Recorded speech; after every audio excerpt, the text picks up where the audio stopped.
Hello, hello, hello, my beautiful boss slaymates. It's me, Ikenisha, your favorite business consultant.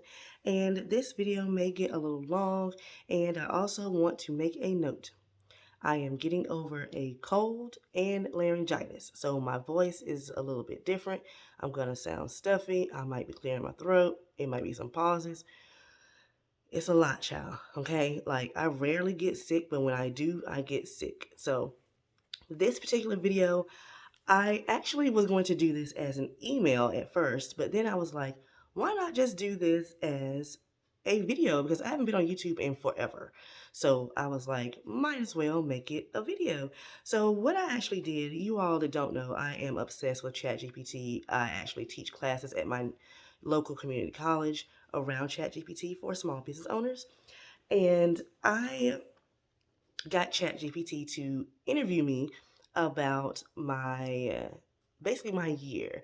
So I was going to do a recap email to my subscribers, and I decided to change it to a ChatGPT interview to me, and I'm going to answer those questions. Okay? All right. So, so already starting. So sorry. All right. So the first question, I'm going to put the questions on the screen. Yeah, I'll put the questions on the screen, and then you all, will hear the answers. Okay. All right. So first question, and I'm gonna have to read it actually because I didn't prepare the answers ahead of time, so I may have to think about these answers. All right. So I'm actually just gonna put it on screen and I'm gonna read it. Let's do that. All right. So number one, biggest lesson. What was the most significant lesson you learned in 2024? How did it impact your business or personal life? So I actually had quite a few lessons that I would say that I learned this year. One is that I'm capable. I did not really realize I suffered from imposter syndrome until earlier this year. And I actually made an ebook about it, about imposter syndrome.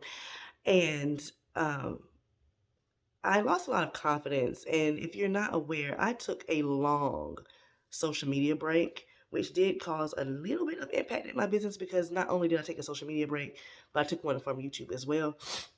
So I kind of just took a break all the way around, and getting back into it, I just had to realize that I'm capable, that I am knowledgeable, that, I can do these things. And I also had to learn that I need to take mental breaks. It doesn't matter how long they are. I need to do what I need to do for me because when I prioritize myself, I'm happier, I'm at peace. My kids are better because they have a happier mom. So those would be the things I would say. And then also, if you're not aware, I closed my online boutique after 7 years. Um,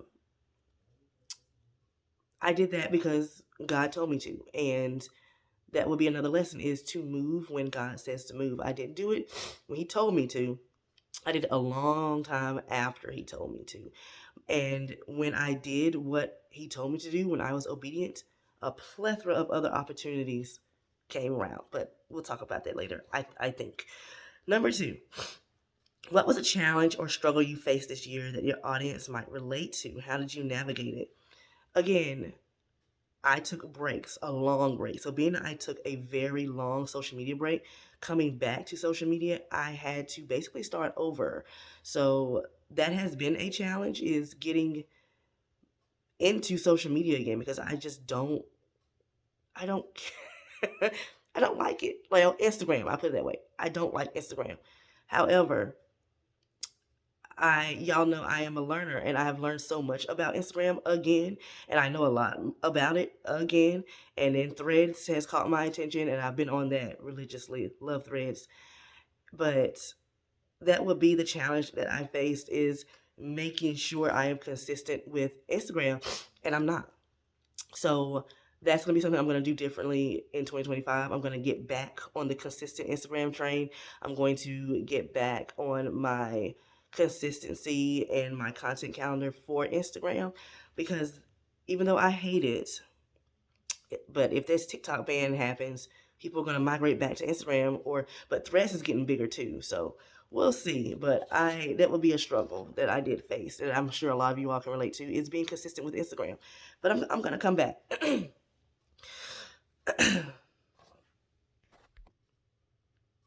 What was a personal or business win that you're proud of? Even small victories count. So I would say two things for wins. I did one of my goals for 2024 was to network more and do more in-person things, whether it was speaking events, teaching, anything. I want to do more in my actual community and do more live. And I crushed that. Like I just, once again, I moved when God said move. He told me to do something specific on a certain website. I did it. I ended up getting in contact with someone from the Small Business Center here at my National Community College. Local community college called National Community College. I ended up teaching 5 classes there throughout this year. I've gained speaking engagements. I've gotten connected with the Chamber of Commerce. All of that because I was able to network and listen. And I actually have gotten a bigger, not bigger, but a more consistent presence on LinkedIn that has helped me as well. So I would say that is my good business win is my networking has done it's been great and it is giving me even more opportunities for 2025. My calendar is already booked out for speaking and in-person workshops, and even two more community colleges want me to teach small business owners as well. So for the personal victory, I would say is my marriage getting better. I have actually moved back in with my husband. We are doing way better.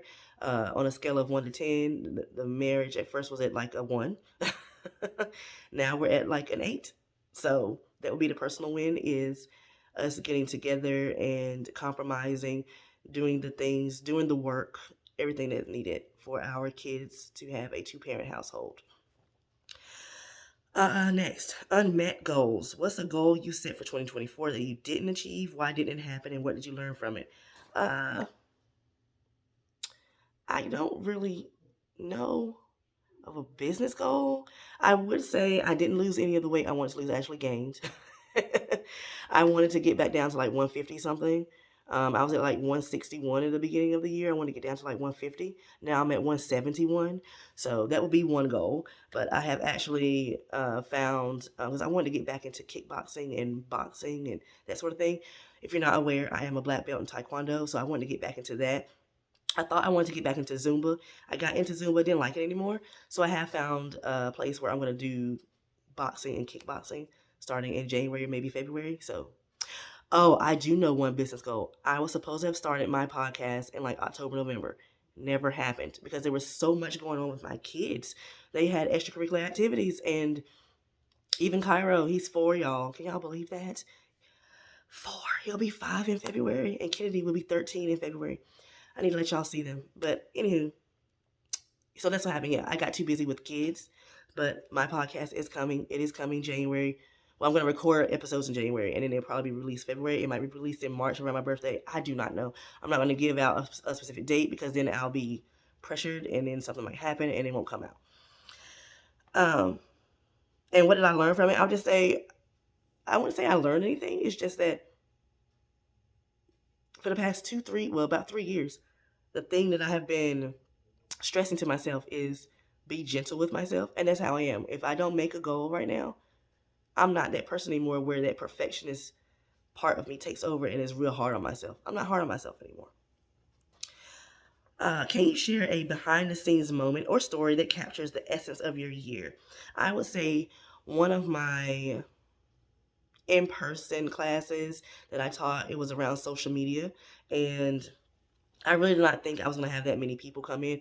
14 people may not seem like a lot, but when you are teaching your first in-person like workshop, and it wasn't at Nash Community, it wasn't at my community college, it was at this like a co-op working space, I guess you could say, but it was sponsored by my local community college, and it was also sponsored by 2 different restaurants and a cafe.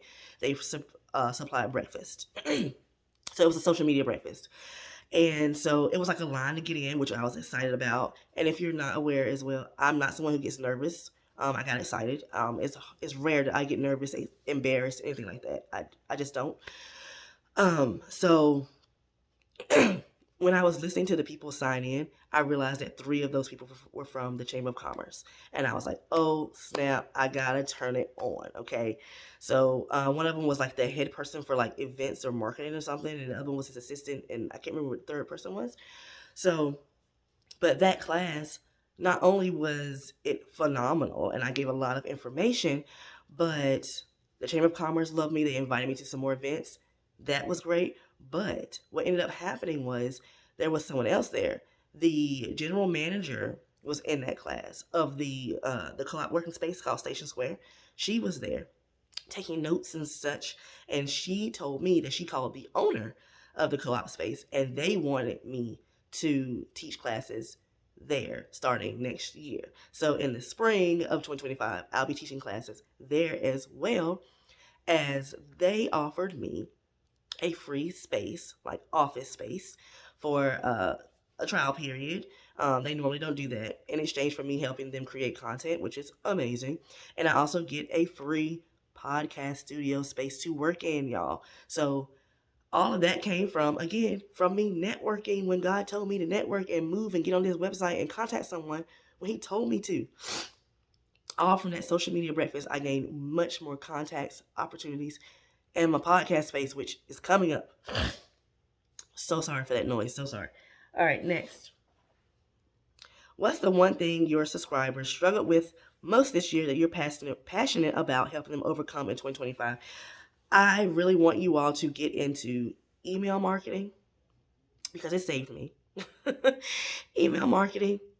I want to be able to help you all with AI, especially ChatGPT, because that is something that I learned so much about it. I am all over it. People call me and get my advice on it. Like, it is really becoming my thing, just like how Instagram was a few years ago.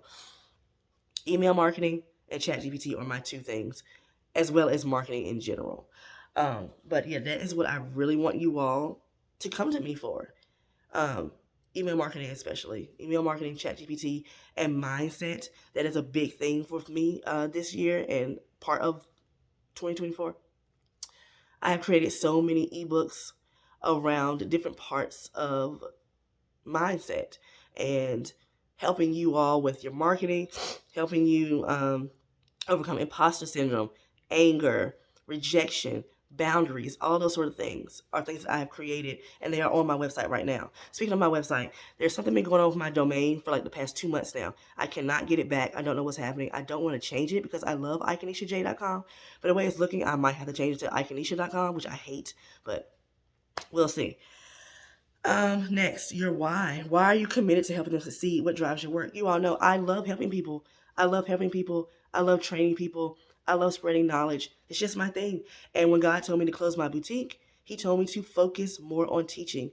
And my word for 2025 is impact. And that's what I want to do in 2025, is leave an impact on anyone that I touch, whether it's through email, whether it's through a thread post, an Instagram post, in-person workshop, podcast, YouTube video, whatever. I want to leave an impact in 2025. So that's what drives me, is making an impact and having someone send me those messages like I used to get all the time of how I helped them reach whatever goal and how they made $1,000 this week, and or how they just received their DM from someone they've been wanting to get a DM from. Those sort of things. That's what I'm looking forward to.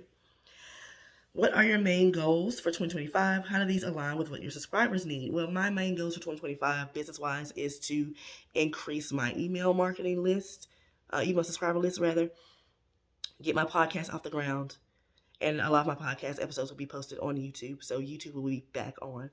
And I just want to make an impact, and that is how it will roll over to you guys. Collaboration question: how do you envision your subscribers working with you in 2025? What offerings or services will you provide? So I don't have a whole lot planned coming out in 2025. I do have a new product that will be just for boutique owners, because that is how I got my start with consulting, was through boutique owners. So that will be coming out around February. It's called the Ultimate Boutique Sales and Marketing System. It is going to be a lot. There will be some emails about it. Do not worry. I also have, I think it's 2 other things I have coming out, but I did a lot this year. I have a lot of products online, y'all. Please go to my website and you'll see it. The website will be in the description box and the comments, okay? And if you're coming from an email, you already know my website. So collaborating wise, I just want you all to answer my surveys so that way I know what you all need from me. That's it. That's the main thing. Last question. What feeling or thought do you want to leave them with at the end of this video? I just want you all to know that I am so grateful for all the support I have received over the years. I have been in business since 2017 with my boutique. Excuse me.